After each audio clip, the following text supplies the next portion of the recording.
नमस्कार किसान भाइयों, मैं देवेंद्र सिंह ठाकुर। ग्राम ये हमारा जो गांव है वो ग्राम गौखेड़ी, जो जावर तहसील और सीहोर जिले मध्य प्रदेश में पड़ता है। और हमने हमारे इस खेत में जो है एक वैरायटी नई आई है, आपको दिखाता हूँ। बहुत शानदार है, HD 3385 के नाम से ये किस्म आई है। जो कि मैंने जो इसके बारे में सुना था कि ये किस्म जो है वो तापमान सहनशील है, इसलिए हमने इसको 1 नवंबर के आसपास हमने इसकी बोनी की है और इसमें 3 एरीगेशन हमने दिए हैं। और मैंने इसी के साथ में हमारे यहाँ जो किसानों की मेजर समस्या है कि फरवरी में जो है वो पानी चला जाता है, तो किसान के पास लेट सोइंग करने के लिए तो बहुत सारी बोनियाँ किस्में हैं कि वो बो सकता है, लेकिन जल्दी बोने के लिए जो किस्में नहीं थी, तो ये एक बड़ा गैप था कि जो जल्दी बोने वाले किसान, बोनी करने वाले किसान हैं, उनके लिए एक वैरायटी की कमी महसूस हो रही थी। तो वो कमी जो है ये किस्म पूरी करेगी कि यदि किसान 15 अक्टूबर से अगर जल्दी बोनी करना चाहता है तो ये एक उसके लिए उपयुक्त किस्म है। और किस्म को देखकर हमें ये लगता है कि मुझे लगता है कि यहाँ पर बहुत अच्छा उत्पादन जो है ये किस्म देगी। अब जब ये के साथ हमारे साथ उपस्थित हैं डॉक्टर राजवीर यादव जी, जिन्होंने जो कि ये किस्म के जनक हैं, तो हम और डॉक्टर साहब से इस वैरायटी के बारे में बेहतर तरीके से समझेंगे कि इस वैरायटी में और क्या क्षमताएं हैं, वैरायटी में क्या खासियतें हैं। पिछले चार दिन से हम कंटिन्यूसली एमपी में घूम रहे हैं, तो मेरी समझ थी कि एमपी में ऐसा एरिया है जहाँ पे फरवरी में पानी सूख जाता है। और इसके लिए एक लोगों को हमारे यहाँ सिस्टम क्या, ये 2 अप्रोच है इसको हैंडल करने के लिए। फरवरी में जो पानी खत्म हो जाता है, एक तो अगर शॉर्ट ड्यूरेशन वैरायटी हो आपकी, जब जिस टाइम पानी खत्म हो उससे पहले मैच्योर हो जाए। लेकिन आजकल जो टेम्परेचर के चेंजेस हो रहे हैं उसकी वजह से ये शॉर्ट ड्यूरेशन वैरायटियाँ हमेशा रिस्की रहेगी, खासकर इस क्लाइमेट चेंज के पैटर्न में। तो जो शॉर्ट ड्यूरेशन वैरायटियाँ हैं उनकी यील्ड की इंस्टेबिलिटी बहुत ज़्यादा है। जैसे हम इस बार GBW 513 को देख रहे हैं, और GBW 513 बेसिकली बहुत short duration, comparatively short duration variety है, नई वैरायटी है।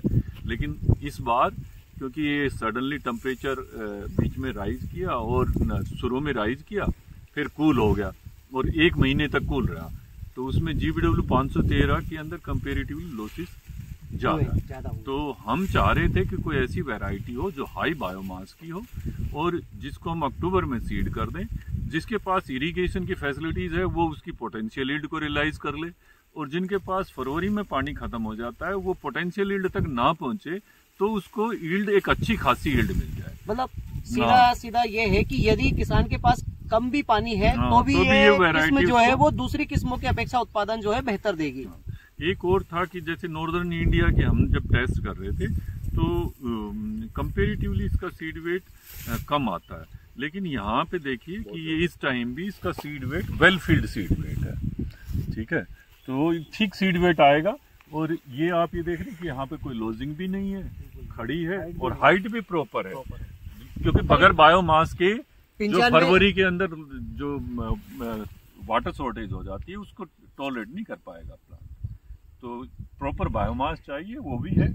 नंबर ऑफ ग्रेन्स पर हेड बहुत अच्छी, मेरे ख्याल में अच्छी यील्ड आनी चाहिए। लेकिन इसको कमर्शियल वैरायटी के साथ अभी टेस्ट नहीं कर सकते इस सीड रेट में, ये मल्टीप्लिकेशन का फील्ड है, बिल्कुल। तो आप इसको ये नहीं कह सकते। और एक दूसरी ये चीज है कि अगर जो ये तकरीबन आपका 12 या 13 किलो पर एकड़ के हिसाब से बोया हुआ है, ठीक है, तो अगर इसको हम 20 या 25 किलो, जैसे ज्यादातर फार्मर यहाँ पे मैंने एमपी में देखा कि वो more than recommended seed rate use करते हैं, 50 किलो 60 किलो पर एकड़, इवन 55 किलो। बट अगर जो इसको 35 या 40 रुपए तक, 35 और 40 केजी पर एकड़ के हिसाब से भी रखेंगे तो बहुत अच्छी रहेगी। इसकी सर कुच्चों की कैपेसिटी भी जो है गर्मी की वजह से, अभी हमने बाकी किस्में भी यहाँ पर लगाई है, जल्दी अक्टूबर में कुछ किस्मों की बोनी की है, तो उनमें जैसे कि जो भी नई किस्में है तो वो गर्मी के कारण क्या है, कुच्चे जो है वो बिल्कुल नहीं कर पाती, सिंगल प्लांट ले जाता है। तो उसकी कमी किसान को ये होती है कि उसे पर एकड़ पर जस्ट डबल बीज लगता है। और ये फायदा इस किस्म में होगा कि जो किसान मानो कोई 10 एकड़ में बोनी करता है तो ये अगर वो 40 किलो भी डालेगा तो काम कर जाएगी। दूसरी वैरायटी अगर कुच्चे नहीं करती है तो उसको 80 किलो 90 किलो पर जाना पड़ेगा, जो कि किसान के लिए एक एक्स्ट्रा खर्चा है, तो वो भी है।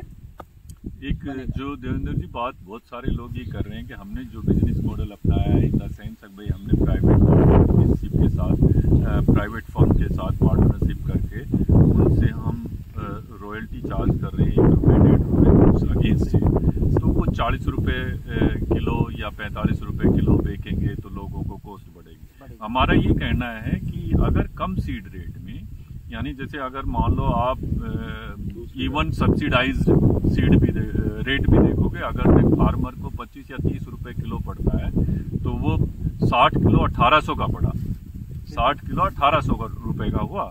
और ये अगर जे